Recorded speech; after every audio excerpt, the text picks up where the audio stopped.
Hey everybody, we're going to do a little short video clip on why Pentair pool lights, specifically their IntelliBrite LEDs, are overpriced pieces of crap. So, I had a pool light and failed after a couple years of being installed, but it had only been used for probably about 10 hours. And this is the board that came out of it. When I pulled the housing apart, basically you can see here that there is the traces on this look awful. Obvious signs of some heat damage, and so I tested the transformer just to make sure the board was getting 12 volts, and just for whatever it's worth, these things take 12 volt AC, not DC. So nothing was coming out of the transformer. I thought, well, that's really weird. What would cause the transformer to die after only about 12 hours of use? And since this thing is isolated from the power supply, unless the wall switch is energized, so that can't be a power surge or anything, so only when we've been in the pool would this thing have been on. So anyway, pulled this out. This looks absolutely awful, and so I thought I'd show you just the poor design that goes into this board. And so I powered this thing up for a minute, and if I do that, what you'll see is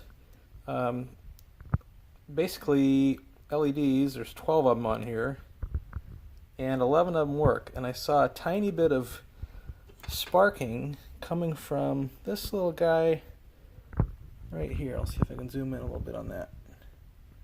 Way down in there, I saw sparks coming out of basically the bottom side of that chip. So there's apparently a cold joint there or something like that.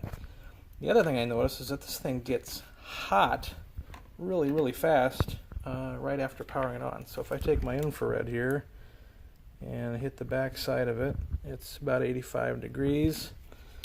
If I power this thing on for, let's power it on for like 3 seconds, 4 or 5 seconds maybe, and then back off. So it's picking up basically 5 degrees. It bumped up there to 90. There's probably not a way for me to get both of these. I'll see if I can put them both on. 95. So it's 98, 100. So it's getting really warm really fast, and that's obviously a bad deal for the transformer that would be sitting behind it. So almost too hot to touch here. Let's see what it says now.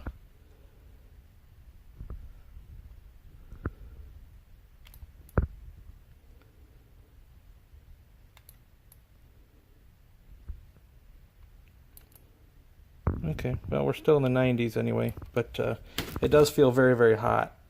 Yeah, I can't, it's hot enough that I really can't put my finger on it, so I'm not sure if the infrared's just not being very accurate. Anyway, looks like some bad design on this board, and that's probably what caused the transformer to fail. And anyway, at the end of the day, look around on YouTube, look around on eBay, you see a lot of these things used where the lights have failed. This board alone is about 400 bucks. Basically Pentair design is garbage, and I'll put a comment down below on another option we looked at if your light has failed. So hopefully Pentair is paying attention. Odds are they're not, because they're selling $400 LED boards instead. So anyway, take a look below for an option that'll last a little bit longer that we're now trying. Thanks.